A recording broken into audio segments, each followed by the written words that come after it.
My name is Claire. I've been a housewife for 2 years since getting married. We still don't have any children. I fell in love at first sight. That was how we started. We began dating after Timothy made a move. I felt so happy to be loved. But women are simple creatures. When we're loved, we tend to want to love in return, and the affection can flip. Now, I feel like I'm the one who loves my husband more. I'm not unloved by my husband, but I'm definitely way more in love with Timothy.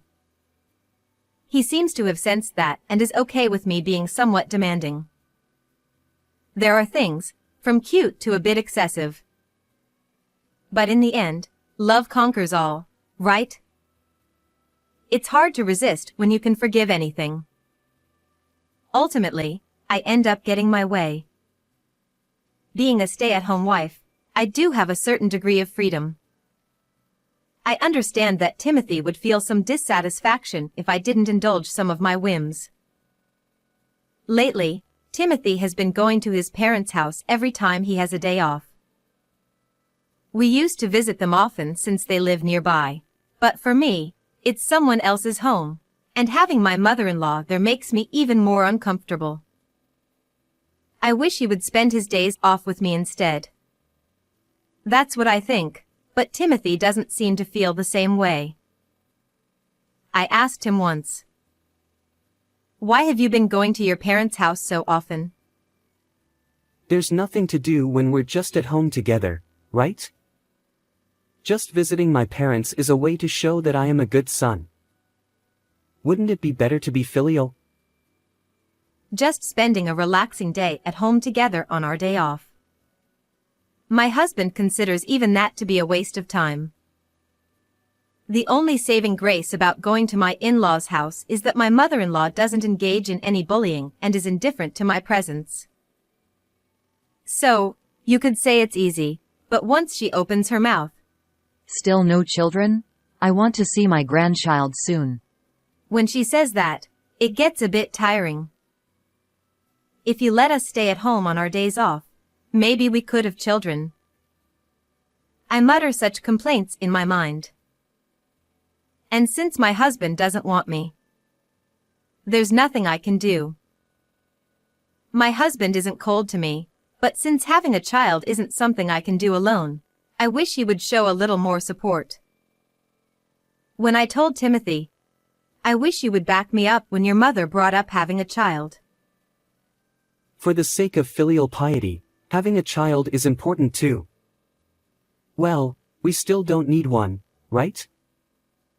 If that's the case, could you talk to your parents about it? It's difficult for me to bring it up. I don't care about that. Even when I bring it up, Timothy brushes it off, completely ignoring my concerns. And so, I continued to live in a situation where I felt pressured to have children. As each day passed, the stress slowly broke me down.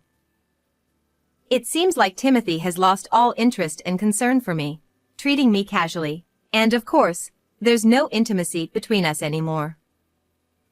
Whenever he has free time, he either goes to his parents' house or plays golf with colleagues from work.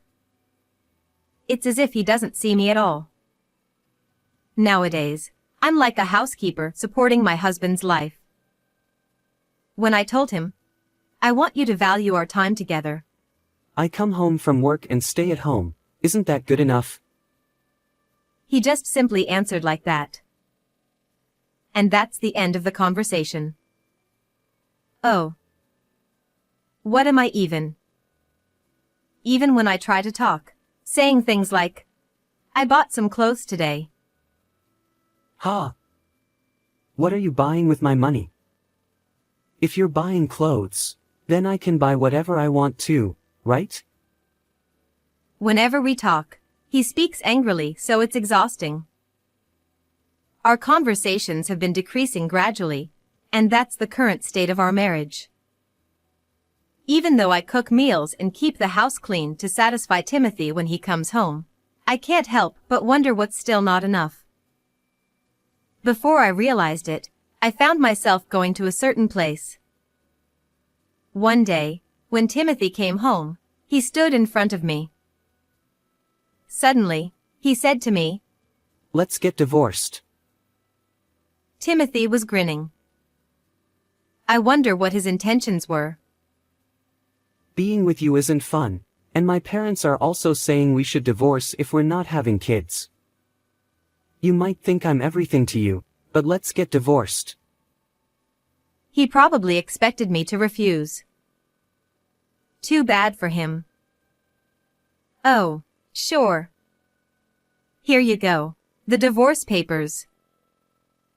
I had already gone to get the divorce papers, so I handed them to him right away.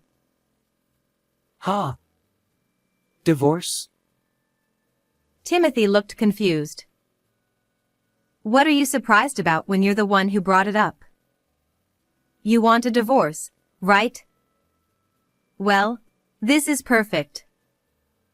I've had enough too. There's hardly any conversation between us, and whenever I do something, you complain. Your parents might think it's my fault we can't have kids, but it's not just me, right?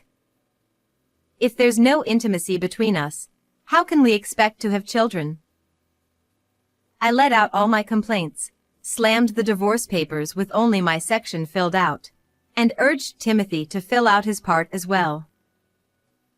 I urged Timothy, and he filled out and signed the divorce papers. Then, I took the papers to the city hall and submitted them immediately. Timothy seemed flustered, but I didn't care anymore. I didn't know why he suddenly brought up divorce, but I had been waiting for this moment. When I returned home after submitting the divorce papers at the city hall, Timothy said to me, "You should leave. This is my house." The panic he showed just a moment ago seemed to disappear. Timothy now looked at me with cold eyes, as if he were a different person altogether. With an even colder gaze than his, I calmly began to speak. Did you forget? This apartment belongs to me. It's in my name, and I've been living here since before we got married. I bought it when I was working, so you have no obligation to live here. Also, I sold the apartment on my way back from the city hall, so please leave as soon as possible. Upon hearing this, Timothy turned pale in an instant. Wait, but I've been paying the rent. Well, we were married until now. But not anymore. Why don't you go to your beloved parents' house? Goodbye. Wait a minute. With property division, half of your savings should be mine. I know about it. You've saved nearly $100,000. I see, so that's what it was all about. It finally makes sense why Timothy suddenly brought up divorce. So, you were after my savings. Well, too bad. This money is what I saved when I was single, so I can't split it with you. Timothy looked stunned. Clearly, he didn't understand at all. With that thought, I quickly packed my belongings and left the house. I returned to my parents' home and told them about the divorce. However, since my sister's family also lived there, I decided not to live with them. With the money from selling the apartment and my savings, I found an apartment to rent. It's in a town not far from my parents' place, so I started living on my own. It was my first time living alone in a while. I found a new job and started working again. I've been leading a fulfilling life. Since we divorced without any alimony or hassle, it's been incredibly easy. I've been enjoying a carefree life without any complicated procedures. Then, after several months, I received a call from Timothy. Hey! Come back. I can't stand living at my parents' place. He sounded quite agitated. But you used to love living there so much. Why the sudden change? I replied casually while watching a movie and drinking beer. As I listened to him, he explained that even after the divorce, he was being pressured into remarriage and constantly nagged to hurry up and show his parents a grandchild. It seems like my in-laws just wanted a grandchild, no matter who the daughter-in-law was. He also mentioned his mother's friends all have grandchildren, so she's feeling anxious. Oh, okay. Good luck with that. I just said so and then hung up the phone. Afterward, Timothy continued to contact me occasionally. He told me that he had arranged a matchmaking meeting with an older woman from the neighborhood and got engaged. Moreover, both families were pressuring them to have children right away. Timothy still talks about getting back together, but to me, it's just the consequences of his actions. He seems to think that if I return, we'll have children together just as I wish. What is he even talking about? He completely ignored me when I was in distress and being pressured. I think it's great. You were the one saying it's important to be filial and have children, right? Isn't this your chance to be filial? And the reason we divorced was because we weren't having children, right? Maybe it's better to make them forcibly? Ah, this beer tastes good today. Seriously, listen to me. That wasn't my intention. I was planning to have children with you in due course, but you agreed to the divorce so easily. I just wanted to be above you. He started making excuses. Oh, my beer suddenly tastes bad, so I'm hanging up. Timothy was shouting something on the other end, but I ended the call and blocked his number. Maybe he thought he could get away with this demand since I've accommodated his whims in the past. The following year, I received a call from my ex-mother-in-law, telling me that it turned out that Timothy was the reason we couldn't conceive, leading to the cancellation of his engagement with the older bride. Furthermore, it seemed he had been secretly accumulating debt, which had spiraled out of control and become unmanageable.